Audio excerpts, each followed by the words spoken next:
La porte est un lieu de pouvoir. Isaïe chapitre 28, et une force pour ceux qui repoussent l'ennemi jusqu'à la porte. Il faut beaucoup de force pour vaincre les hommes aux portes. La force d'une vie se trouve aux portes de la vie. Vous avez la porte de cette vie, vous prenez la vie. C'est pourquoi on contrôle une nation à partir de la capitale. Vous perdez la capitale, même regardez dans les stratégies militaires, on prend d'abord la capitale. Si vous avez la capitale, c'est fini. Le reste là, toutes les autres régions, c'est comme ça. Donc, il faut prendre la porte. Amen. C'est pourquoi les hommes de prière, les femmes de prière, il faut qu'on se lève. Il faut qu'on se lève. La porte est un lieu de formulation de décrets. Les décrets qui affectent la vie de l'Église, de la nation, des familles. Lorsque les hommes méchants sont à ces portes, ils envoient des décrets méchants contre la vie des enfants de Dieu. Deutéronome chapitre 25, versets 7 à 8. La porte est un lieu de formulation de décrets. La porte est un lieu de jugement. Josué chapitre 20, versets 1 à 4. L'Éternel parla à Josué et dit, le meurtrier s'enfuira vers l'une de ces villes, s'arrêtera à l'entrée de la porte de la ville et exposera son cas aux anciens de cette ville. La porte est un lieu de jugement. La porte est un lieu de reconnaissance et de réputation.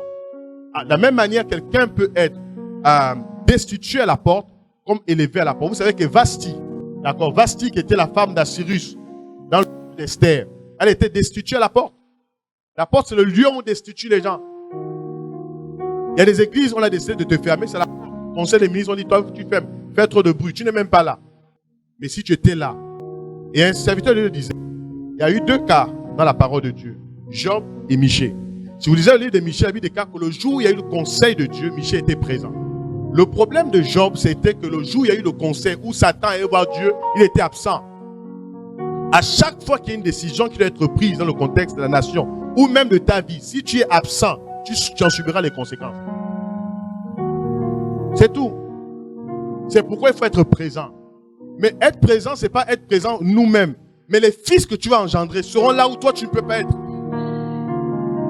Pourquoi il faut engendrer des fils dans le ministère? Parce que le problème c'est que tu as commencé à faire.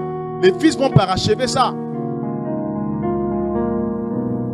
Je l'ai dit au départ, c'est ça avec les questions des collaborateurs et des fils. Amen, amen.